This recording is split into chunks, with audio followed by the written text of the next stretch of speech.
ദുബായിൽ എൻ്റെ ഒരു ക്ലയന്റ് അവർ അപ്രോച്ച് ചെയ്ത സമയത്ത് അവർക്ക് 3.5 മില്യൺ ഇൻവെസ്റ്റ്മെന്റ് അവരൊരിക്കലും എടുത്തു. ഈ ഇൻവെസ്റ്റ്മെന്റ് ആ കമ്പനി വലിയ ഒരു പ്രതിസന്ധിയിൽ ഫൈനാൻഷ്യൽ ക്രൈസിസിൽ നിൽക്കുമ്പോഴാണ് ഇവർ ഈ ഇൻവെസ്റ്റ്മെന്റ് എടുക്കുന്നത്. ഈ ഇൻവെസ്റ്റ്മെന്റ് മുഴുവൻ എന്ത് ചെയ്തെന്ന് ചോദിച്ചാൽ ആ ലൈബിലിറ്റി സെറ്റ് ഓഫ് ചെയ്യാൻ വേണ്ടി ഉപയോഗിച്ചു. അതോടുകൂടെ ഇൻവെസ്റ്റ്മെന്റ് എടുത്തു കഴിഞ്ഞാൽ കമ്പനി എന്തുകൊണ്ട് പോകണം, ഇൻവെസ്റ്ററുടെ അപ്രോച്ച് അനുസരിച്ച് ഗ്രോത്തിലേക്ക് പോകണം. കാര്യം അത്രയും 3.5 മില്യൺ ദിർഹംസിന്റെ ഇൻവെസ്റ്റ്മെന്റ് എടുത്തതാണ്. അപ്പം അത് ഗ്രോത്തിലേക്ക് പോയില്ല. സ്വാഭാവിക ഇവർ ലൈബിലിറ്റി സെറ്റ് ഓഫ്. ഈ പ്രശ്നം മാർക്കറ്റിലെ ചെറുകിട കച്ചവടക്കാരുടെ അടുത്ത് വളരെ കാര്യം MSMEകളുടെ അടുത്ത് കാര്യമായി നടക്കുന്നുണ്ട്. കാര്യം ഒരാളെ പിരിച്ചുവിടാൻ ഇവരെന്ത് ചെയ്യും?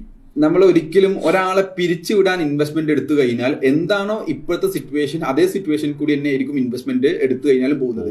ഒരു മാറ്റം ഉണ്ടാവില്ല. നമ്മൾ ഇൻവെസ്റ്റ്മെന്റ് എടുക്കുമ്പോൾ നമുക്ക് അതിന് കൃത്യമായിട്ട് പ്ലാനിങ് വേണം. അതിൽ ചിലപ്പോൾ നമ്മൾ ഇമ്മീഡിയറ്റ്ലി പിരിച്ചുവിടേണ്ട ലയബിലിറ്റീസ് നമ്മൾ സെറ്റിൽ ചെയ്യുക എന്നുള്ളതിന്റെ അപ്പുറത്തേക്ക് ഈ ഇൻവെസ്റ്റ്മെന്റ് എടുത്ത മുഴുവൻ എമൗണ്ടും നമ്മൾ ലയബിലിറ്റി സെറ്റിൽ ചെയ്യാൻ വേണ്ടിയിട്ട് ഉപയോഗിച്ചു കഴിഞ്ഞു കഴിഞ്ഞാൽ ആ ബിസിനസ് എന്താണ് മുമ്പുണ്ടായിരുന്നത് അതേപോലെ പോകും. പക്ഷെ അവിടെ പ്രശ്നം ഉണ്ടാവുന്നത് ഇൻവെസ്റ്ററെ എക്സ്പെക്ടേഷൻ മീറ്റ് ചെയ്യൂല എന്നുള്ളതാണ്. ഈ ഇൻവെസ്റ്ററോട് പറയൂല ലയബിലിറ്റി ഉണ്ടെന്ന്. അവിടെയാണ് കോൺട്രഡിക്ഷൻ വരിക. പിന്നെ അത് ഇൻവെസ്റ്ററും ഈ പറയപ്പെടുന്ന ഓണേഴ്സും തമ്മിലുള്ള ഒരു കോൺഫ്ലിക്റ്റ് അവിടെ ഉണ്ടാവാൻ സാധ്യതയുണ്ട്. സ്വാഭാവികമായിട്ടും ബിസിനസ് ഗ്രോ ചെയ്യിപ്പിക്കേണ്ടതിന് പകരം ഈ ഒരു കോൺഫ്ലിക്റ്റ് തീർക്കാൻ വേണ്ടിയിട്ടുള്ള ഡിസ്കഷൻ ആയിരിക്കും മോസ്റ്റ്ലി ഇവർ തമ്മിൽ ഉണ്ടാവുന്നത്. സ്വാഭാവികമായിട്ടും ആ ഒരു ബിസിനസ് ഒരു പരിധിയിൽ കൂടുതൽ ഈ ഫൗണ്ടേഴ്സിന് ഗ്രോ ചെയ്യിപ്പിക്കാൻ കഴിയൂല.